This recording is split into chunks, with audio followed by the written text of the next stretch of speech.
Ele detém o título de maior aeronave em voo no mundo. São mais de 500 toneladas de metal a desafiar a gravidade. Um avião a jato tão grande que o primeiro voo dos irmãos Wright poderia ter ocorrido dentro de seu compartimento de carga. As 6 turbinas desse gigante geram mais de 150 mil quilos de empuxo, fazendo dele a aeronave mais potente do mundo. Não há nada igual ao Antonov 225.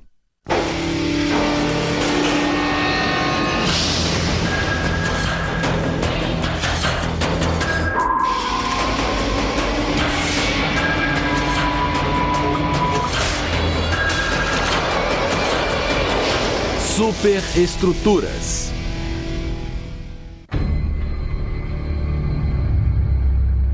É um jato gigantesco, com dimensões que desafiam a imaginação. Com seus tanques cheios de combustível, esse monstro pesa mais de 560 toneladas. Ele parece desafiar a gravidade quando eleva todo esse peso aos céus.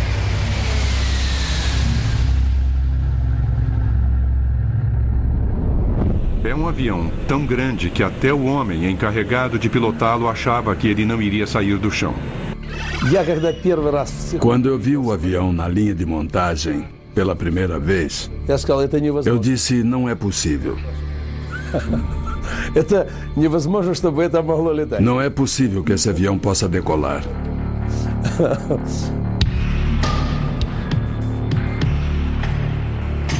Sua envergadura mede 88 metros. O diâmetro da fuselagem é de 19 metros.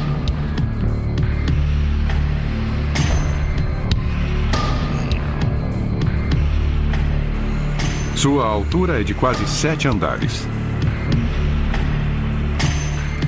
Essa aeronave é tão imensa que um só trator não consegue movê-la. São necessários 2 tratores pesados para rebocá-la do hangar para a pista. Todos esses dados somados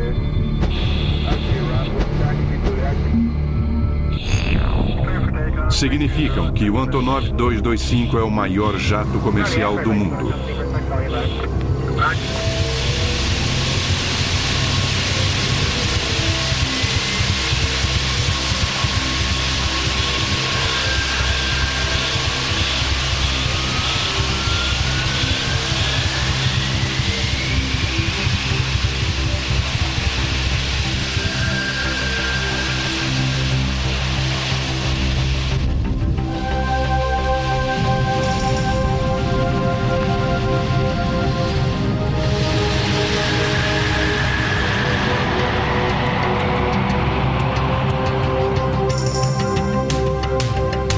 Esse monstro de 6 motores é o campeão peso pesado dos céus. Imagine um avião tão gigantesco que mal consiga passar entre os postes de gol do futebol americano. Para que se possa ter uma ideia, o jato mais utilizado do mundo, o 737, parece um anão ao lado dele. E com seus 84 metros de comprimento, é 14 metros maior do que o maior jato de passageiros que existe, o Boeing 747-400.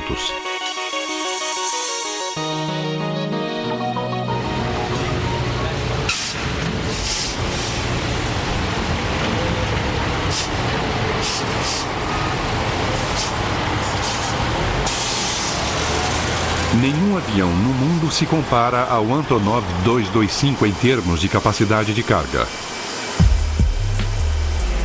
O C-17 Globemaster da Força Aérea Norte-Americana transporta 85 toneladas. E o poderoso C-5A Galaxy sobe aos céus com 135 toneladas. Mas em termos de cargas gigantes, os aviões Antonov da Ucrânia estão numa outra classe. O Antonov 124, o irmão menor do 225, se é que algo desse porte pode ser chamado de menor, aceita uma carga de mais de 150 toneladas. O 225 é a próxima ordem de magnitude. Sua capacidade de carga é de 250 toneladas e é capaz também de carregar 250 toneladas sobre seu teto. Além de ser o campeão de levantamento de peso, o avião é imenso. Sua fuselagem é cavernosa, capaz de engolir 8 casas de tamanho médio. É um jato colossal. Já houve quem, ao ficar à sua sombra, o chamasse de céu encoberto de alumínio. Mas ser o maior do mundo não é a única coisa que distingue esse jato soviético de todos os outros aviões. Não se encontra um Antonov 225 com facilidade. Na verdade, você está vendo o único que existe.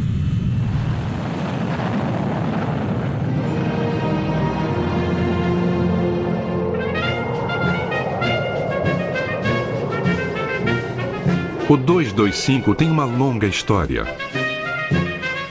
de criação, abandono e depois de um renascimento que lembra a lenda do Fênix, pois ele voltou aos céus vindo das cinzas econômicas da antiga União Soviética.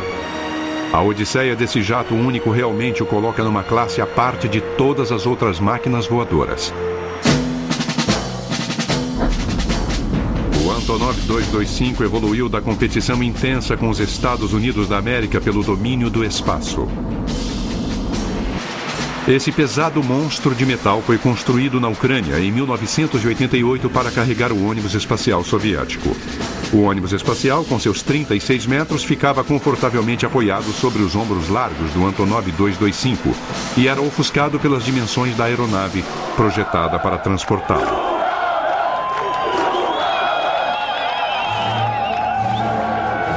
Para a infelicidade do 225, tamanho não é documento. Em 1989, o Muro de Berlim caiu e em 1991 a própria União Soviética virou história. Nem mesmo seu tamanho poderia salvar o Antonov 225 dos problemas econômicos de um país em transição. O programa espacial deles foi cancelado e esse jato assombroso foi aposentado e promovido a ser a maior pilha de sucata do mundo. Eles estacionaram o avião num canto do complexo de Gostomel, onde eram conduzidos os testes, e ficaram vendo esse patrimônio maravilhoso cair aos pedaços.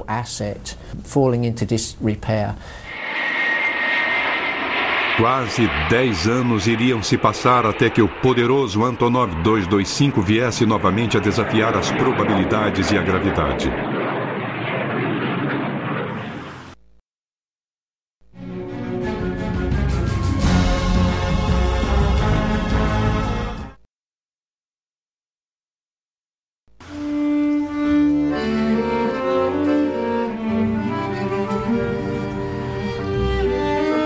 O maior avião do mundo leva o nome de seu criador.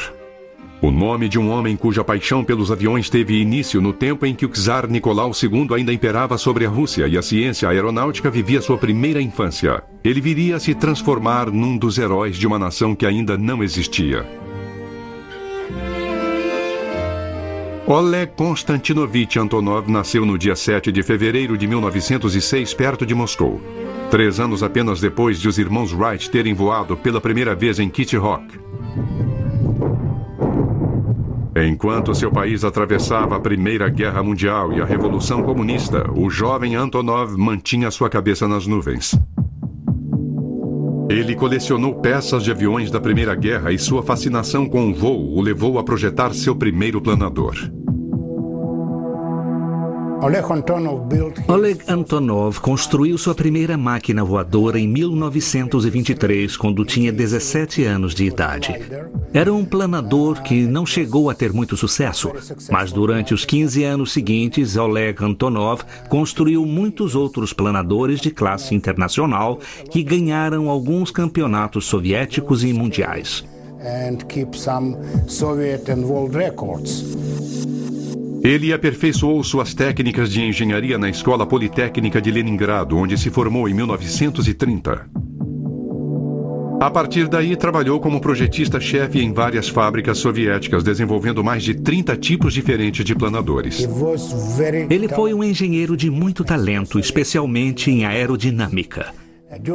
Durante a Segunda Guerra Mundial, Oleg Antonov foi subchefe de projetos do Sr. Yakovlev, o famoso projetista de aviões de caça, mas isso não o satisfazia.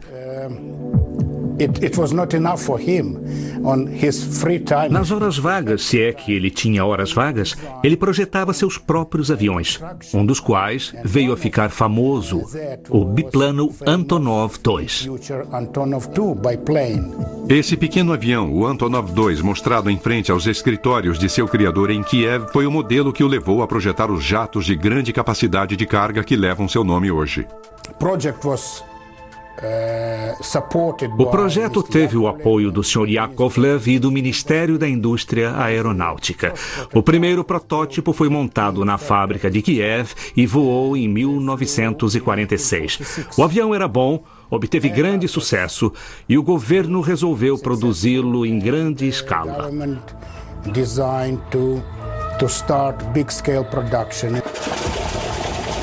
Antonov montou seu próprio escritório de projetos em Kiev, com o objetivo de construir um avião que resistisse aos rigores climáticos de toda a vasta União Soviética. Uma aeronave que fosse capaz de pulverizar as plantações na Ucrânia e depois levar correspondência às regiões desoladas e congeladas da Sibéria. Foram construídos 18 mil desses burros de carga e muitos ainda prestam serviço hoje. A capacidade que Antonov tinha para projetar aeronaves que preenchiam perfeitamente as necessidades soviéticas fez com que ele se tornasse amigo de Nikita Khrushchev, o que lhe deu um certo status na União das Repúblicas Socialistas Soviéticas. Pouca gente tinha um escritório assim na União Soviética. O escritório de Antonov foi preservado como se fosse um santuário e está cheio de objetos antigos que lembram a Guerra Fria, gravadores secretos, sistemas complexos de comunicação e painéis secretos. Esses objetos revelam truques de pouca tecnologia que eram usados na prática da engenharia e dizem muito sobre Oleg Antonov e seu papel vital para a aviação soviética. Antonov continuou a projetar aviões nesse escritório e esses aviões ficavam cada vez maiores graças a esse homem ao qual a Ucrânia dedica uma admiração pouco divulgada, por ele ter consistentemente produzido os maiores aviões do mundo. A primeira aeronave de fuselagem larga do mundo foi projetada aqui em 1965, o Antonov 22. Até hoje, o 22 continua sendo o maior avião a turbohélice do planeta. Foram produzidos cerca de 100 desses grandes aviões militares de transporte.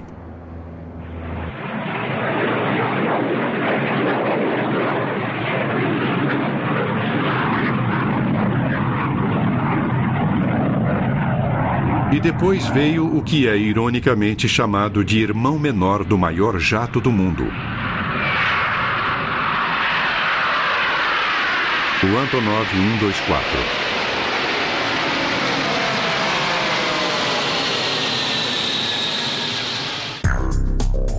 O 124 deve seu formato de baleia à sua função principal, pois foi desenvolvido em meados dos anos 70 para ser o avião de transporte pesado estratégico dos militares soviéticos. E para isso deveria ser capaz de transportar mísseis e tanques. Com sua envergadura de 73 metros e seu comprimento de 69 metros, ele detém com facilidade o recorde mundial de maior avião jamais produzido em massa. Foram montados mais de 60 jatos. Foi Oleg Antonov quem liderou o anteprojeto e houve resistências internas no governo, alguns conflitos de opinião, mas a ideia de Antonov acabou prevalecendo. Algumas das características mais notáveis dessa criação gigantesca de Antonov eram as asas mais grossas do que as de seus antecessores, o que oferecia mais sustentação e permitia levar mais combustível. A aeronave tinha portas de carga no nariz e na cauda, permitindo que veículos entrassem por um lado e saíssem pelo outro. Esse jato tinha a capacidade de se inclinar para frente sobre seu trem de pouso, facilitando o acesso pela frente, e dispunha de seu próprio guindaste, que levantava cargas na cauda e as levava para dentro do avião, para a posição desejada. O 124 era excelente para ir onde os jatos em geral não chegam. Usava um trem de pouso gigantesco para pousar suavemente onde fosse necessário, mesmo em pistas não pavimentadas.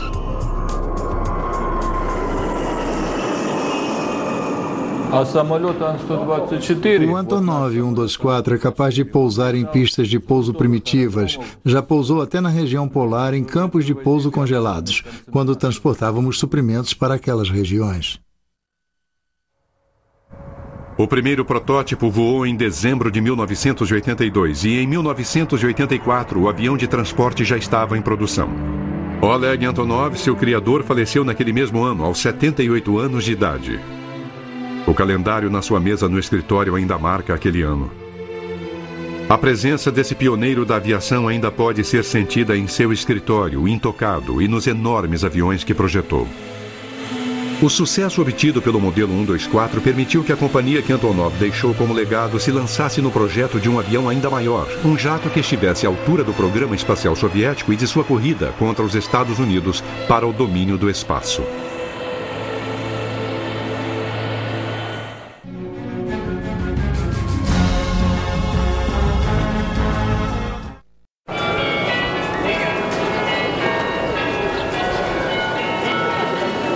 Uma coisa é certa, na antiga União Soviética, o que era maior era sempre considerado como melhor. Das estátuas colossais aos helicópteros desajeitados, o tamanho dominava.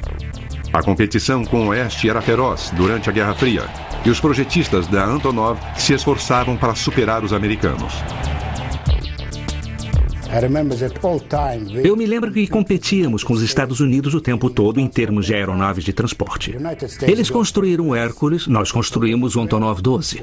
Depois o Antonov 22. Eles construíram o C-5. Construímos o Antonov 124. Depois só o Antonov 225. Talvez os Estados Unidos não precisassem de um avião maior e talvez não tenham construído mais nada justamente por causa do Antonov 225.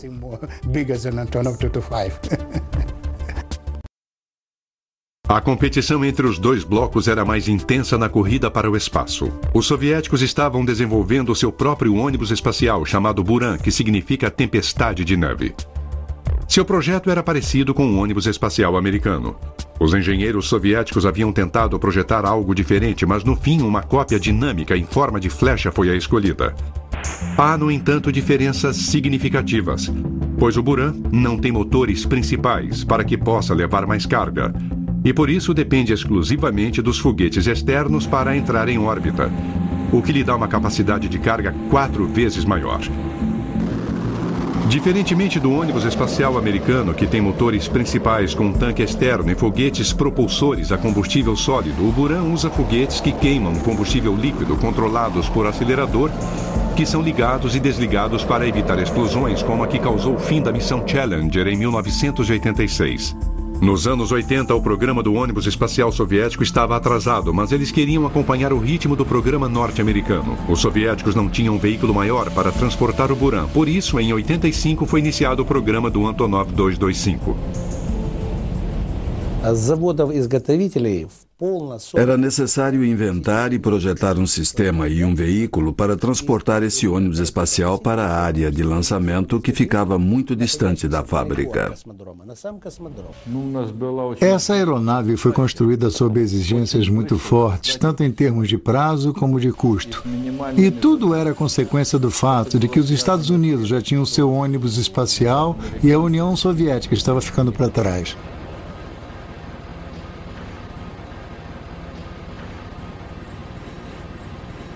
O escritório de projetos Antonov vivia sob pressão. Por isso, eles decidiram modernizar o Antonov 124, atualizá-lo e usar os componentes e peças que estavam prontas do 124 para criar um jato maior e mais eficaz para transportar o ônibus espacial. Com o apelido de Mria, que quer dizer sonho, em russo, o Antonov 225 nasceu da tecnologia que criou seu irmão menor.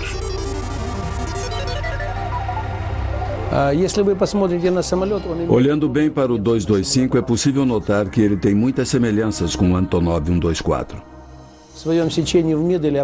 Há muito em comum entre os dois aviões. O corte transversal é idêntico ao do Antonov 124.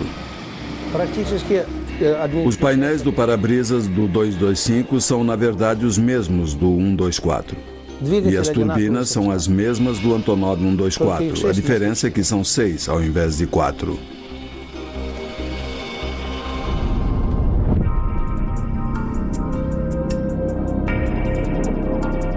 Mas as comparações param por aí. Não é preciso ser perito em aviação para identificar as diferenças entre os dois modelos, e a maioria tem a ver com porte e potência.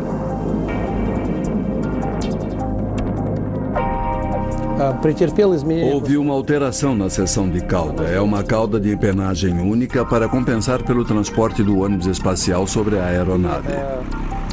Não há porta traseira de carga porque a fuselagem é muito longa e nós aumentamos os números de suportes do trem de pouso traseiro. Há 7 de cada lado no Antonov 225, que usa um total de 32 rodas, incluídas as da bequilha dianteira.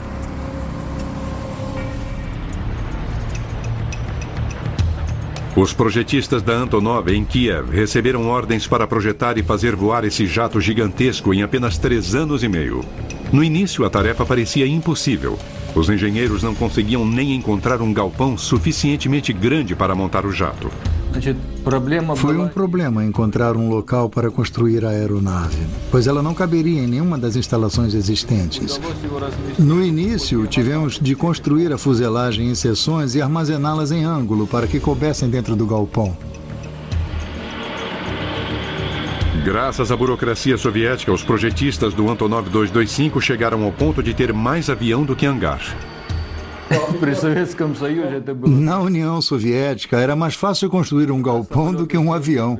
Construíamos aviões em menos tempo do que éramos capazes de construir prédios. E tivemos que montar o 225 tão rapidamente que ele cresceu mais rápido do que o galpão onde estávamos montando. Houve problemas com o projeto também. O 225 foi projetado para transportar cargas gigantes e o avião teria de ser capaz de pousar onde fosse necessário levar esses objetos de grande porte.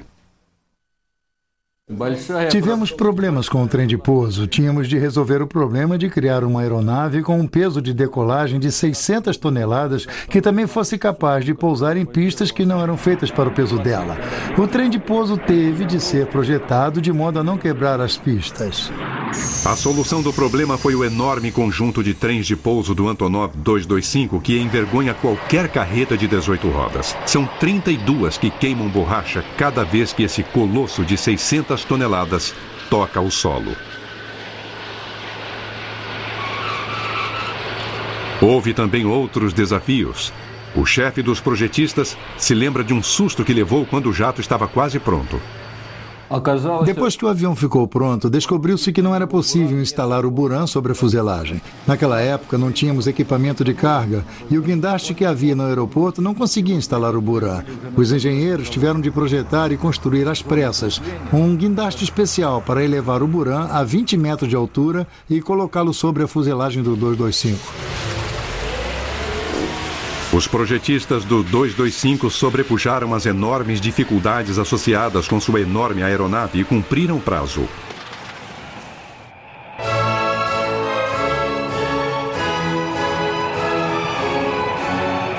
Ele foi rebocado para fora do hangar com toda pompa e circunstância.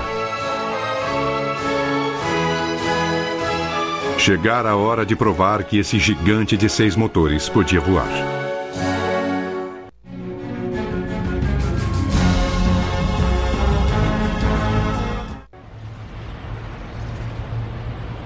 O escritório de projetos Antonov trabalhou duro para concluir o 225 dentro do prazo estabelecido pelo governo soviético. Naquela época havia uma tradição de terminar as tarefas antes do fim de cada ano. O voo inaugural do avião ocorreu no dia 1º de dezembro de 1988.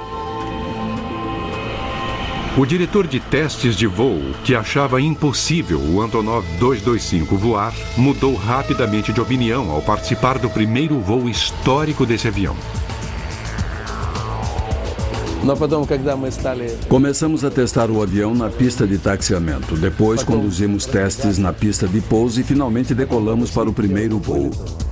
E quando ele decolou, eu vi que era totalmente possível voar com 225 e isso era incrível.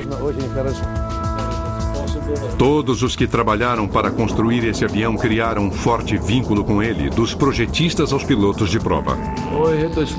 Eu me senti muito orgulhoso quando vi o avião decolar pela primeira vez. Foi um dia muito feliz. Meu nome é Alexander Galunenko. Eu sou o piloto-chefe de provas da aeronave Antonov 225. É claro que gosto de fazer o que faço. É um emprego único, um verdadeiro desafio. Este avião é absolutamente único. O 225 quebrou 109 recordes mundiais de autonomia, altitude e capacidade de carga em poucos meses após seu voo inaugural.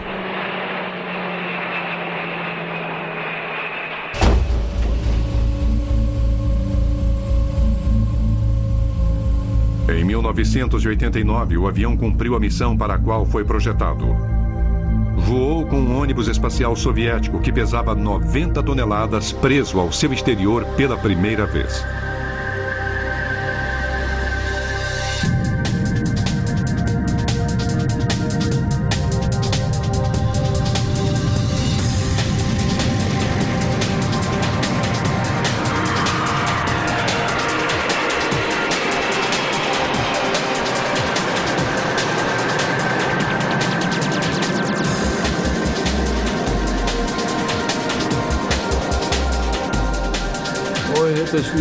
É muito difícil descrever o que eu senti.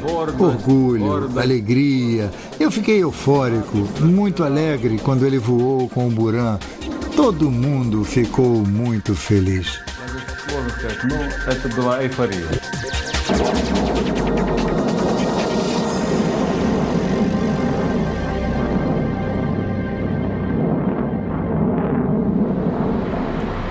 O 225, com Buran preso a ele, apareceu pela primeira vez perante uma audiência internacional no Salão de Aviação de Paris em 1989. O jato gigantesco roubou a cena. Eu me lembro que em Paris, em 1989, os visitantes não se interessaram por nenhum outro avião do show, mas havia uma fila enorme perto do nosso para visitá-lo.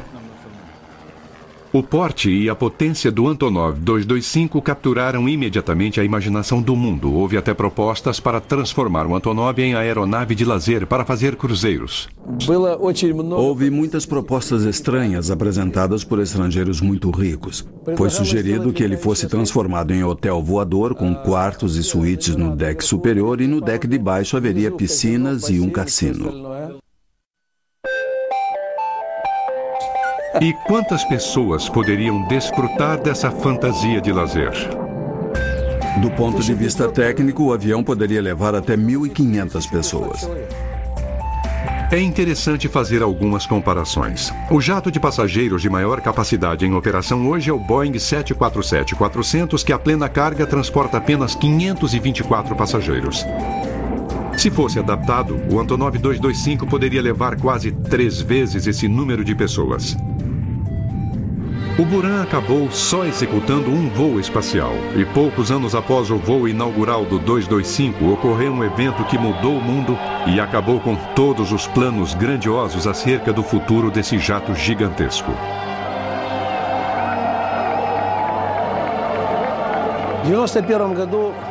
Em 1991, a União Soviética entrou em colapso e seu programa espacial, do qual esta aeronave fazia parte, ficou sem financiamento.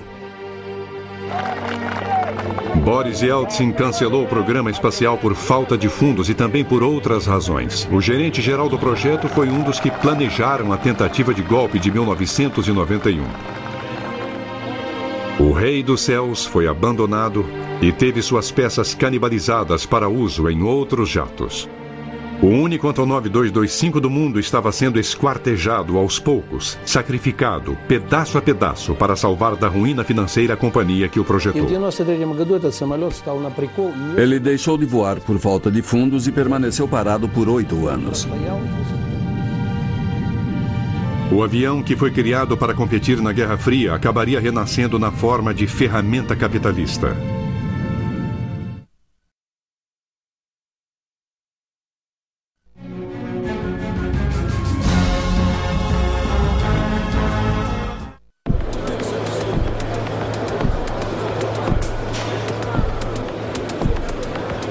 Com a queda da União Soviética, o escritório de projetos Antonov foi forçado a lutar por sua sobrevivência. Para continuar funcionando sem verbas do governo, começaram a utilizar sua frota de aviões comerciais gigantescos.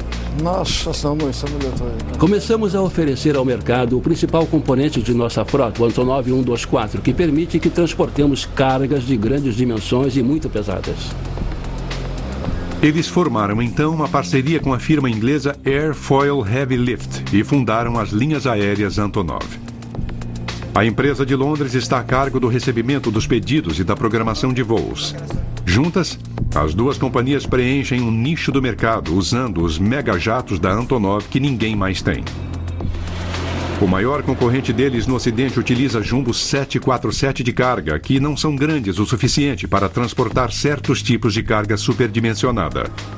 E logo a Antonov começou a transportar tudo, de geradores de hidroelétricas a equipes de carros de corrida, carros, equipamentos de apoio e todo o resto para qualquer destino no mundo.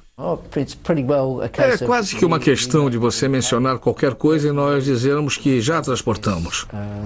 A carga que me marcou mais foi a locomotiva que levamos completa do Canadá à Irlanda faz alguns anos, estabelecendo o recorde mundial de carga comercial, pois ela pesava 109 toneladas. O conceito psicológico de colocar uma locomotiva dentro de um avião é demais para uma mente normal.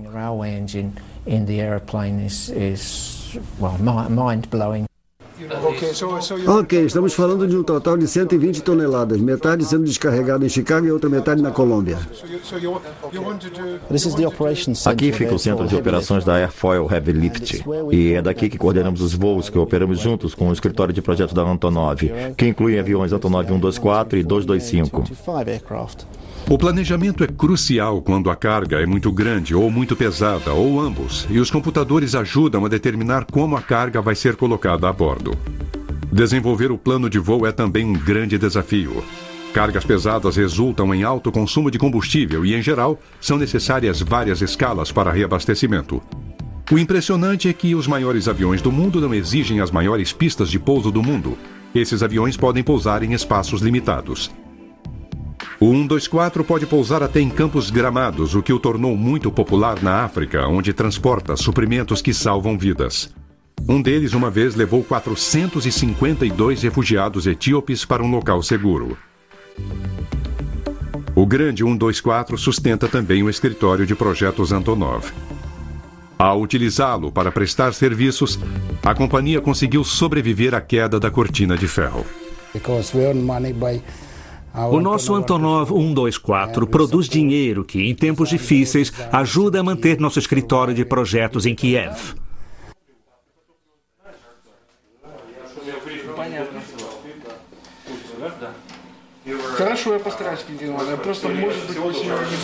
Além de sobreviver, eles montaram um negócio muito sólido. No fim dos anos 90, a companhia estava recebendo pedidos para transportar cargas de mais de 150 toneladas, que é a capacidade máxima do Antonov 124. Ganhamos muita experiência em transporte comercial com a operação do 124 e chegamos à conclusão de que havia uma demanda para transporte de cargas com peso além da capacidade do 124. Aparecera uma oportunidade para o 225 e sua enorme capacidade de carga, mas ele estava enferrujando num aeroporto ali perto. Os dirigentes da companhia perceberam que ele poderia suprir a demanda por transporte de megacargas.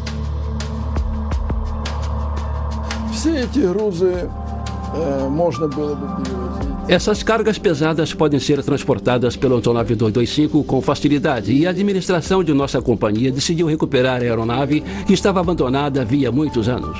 O escritório de projetos Antonov decidiu que o jato de carga deveria retornar aos céus e estabeleceu uma meta ambiciosa: fazer o segundo lançamento do enorme Antonov 225 no Salão de Aviação de Paris.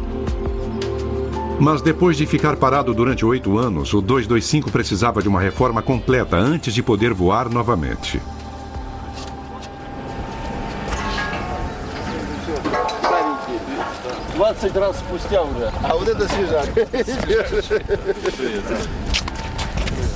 E de repente foi como se a história se repetisse, pois os mesmos projetistas, montadores e pilotos desse avião fenomenal foram chamados para executar o milagre de sua ressurreição.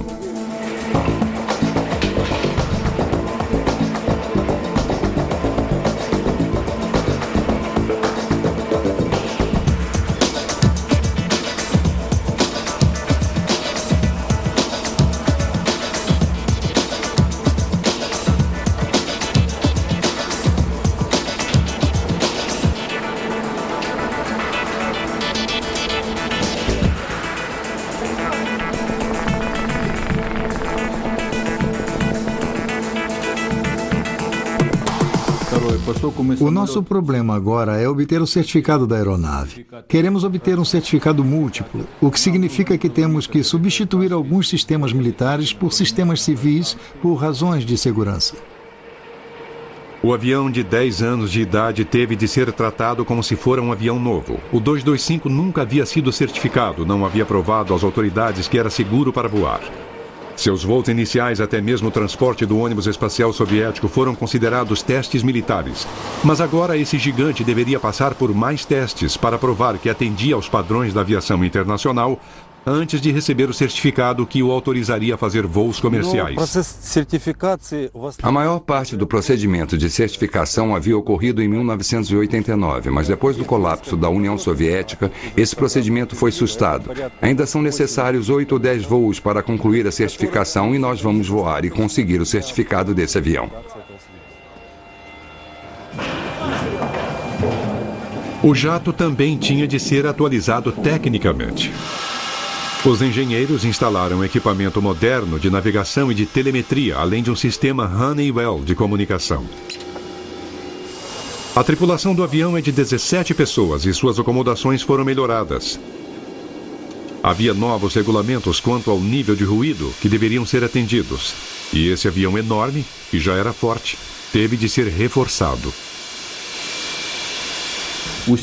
Tivemos de reforçar a estrutura primária, especialmente o piso e a seção do nariz, para que a aeronave pudesse transportar cargas de grande volume e muito pesadas, de até 250 toneladas.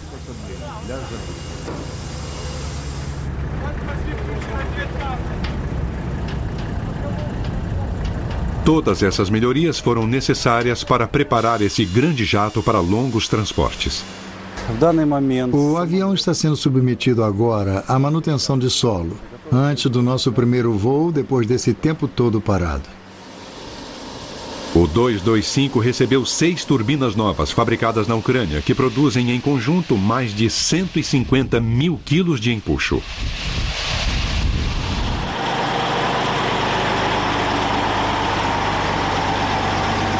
Para alcance máximo, o jato tem de levar 280 toneladas de combustível, o equivalente a 290 mil litros. O suficiente para encher os tanques de 6 mil carros de porte médio.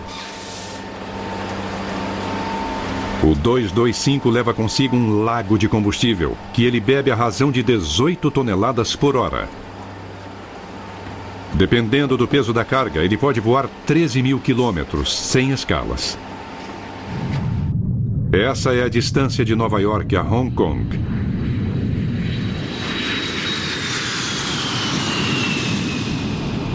Antes que um piloto faça esse enorme pássaro abrir suas asas de quase 90 metros, ele tem de se preparar para algumas das peculiaridades de um monstro desse porte.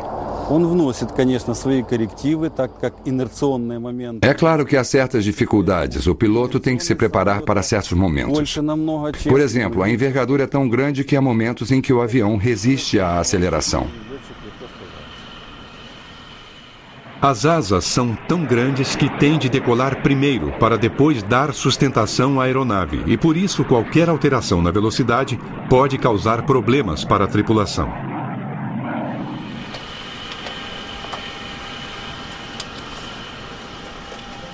E a cabine, colocada lá em cima, faz com que o piloto fique a uma altura de 3 andares sobre o solo. E o que ele vê não é necessariamente o que precisaria ver.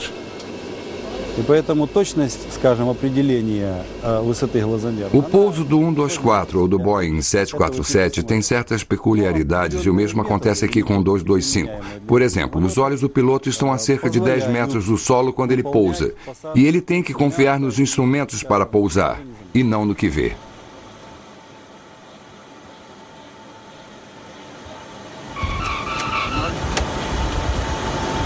O peso máximo de decolagem desse jato potente é de fantásticas 580 toneladas.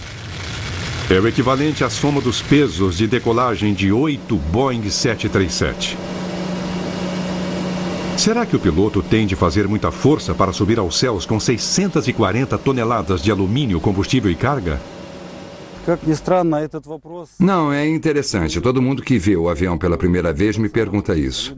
A impressão é de que se precisa de um homem muito forte, um piloto grande para operar esse avião grande. Mas, na realidade, qualquer piloto, grande ou pequeno, que receba o devido treinamento pode operar o 225. O piloto não precisa ser forte. Ainda assim, o piloto tem de ter uma palma da mão muito grande para empurrar os 6 aceleradores ao mesmo tempo ou ter ajuda de alguém.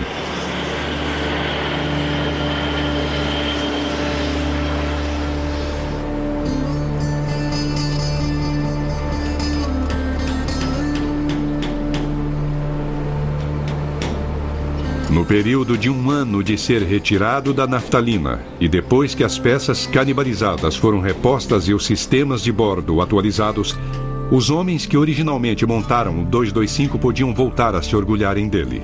Chegara a hora do voo de teste para provar que o 225 podia voar novamente.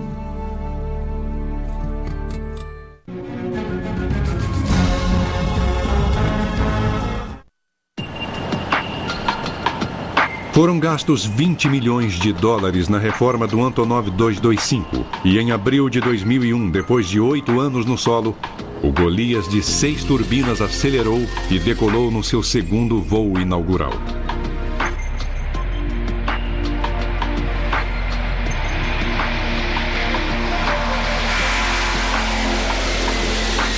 Com o maior avião de transporte novamente em operação, o escritório de projetos Antonov já faz planos para explorar da melhor maneira a capacidade do 225. O avião tem grande capacidade de carga, podendo levar ao ar mais de 250 toneladas. E seu compartimento de carga de 43 metros de comprimento poderia engolir toda a fuselagem de um Boeing 737. Os engenheiros estão estudando a possibilidade de transportar fuselagens de 737 entre fábricas que distam milhares de quilômetros umas das outras. E o avião tem outra característica única, pois pode transportar carga no seu exterior, como o fez com o ônibus espacial soviético. Módulos aerodinâmicos estão sendo projetados para serem colocados sobre a aeronave no lugar do ônibus espacial. Eles vão levar volumes que sejam grandes demais para entrar no imenso compartimento de carga do 225.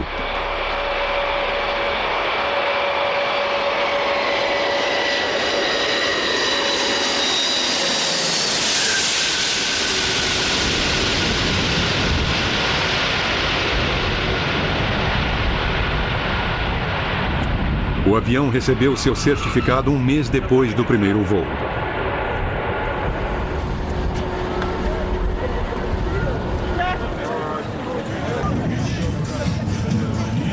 Foi um dia de muito orgulho para os ucranianos. Numa grande cerimônia, à qual compareceu o presidente Kuchma, da Ucrânia, a aeronave recebeu sua certificação para a operação comercial. O trabalho começou a dar frutos poucas semanas depois e eles conseguiram atingir sua meta.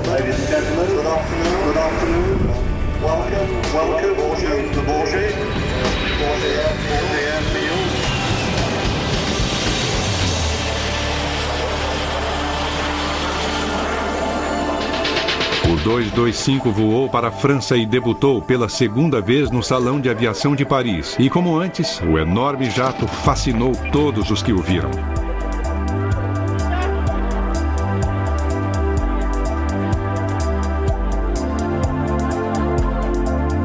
Mas dessa vez o 225 apareceu como representante do comércio e não dos cosmonautas.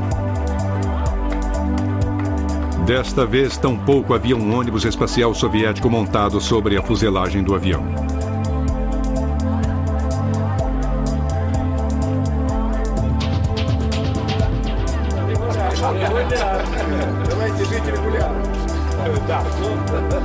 Em vez disso, a tripulação do Antonov fez o maior número de contatos possível, na esperança de conseguir contratos para transportar carga de outros países no seu avião, único no mundo. E quando o Antonov 225 finalmente rugir sobre a pista e elevar todo o seu peso, as pessoas que assistem ao show em Paris não vão ver apenas o renascimento do maior jato do mundo. vão ver um grupo de homens da antiga União Soviética voando para um novo mundo econômico.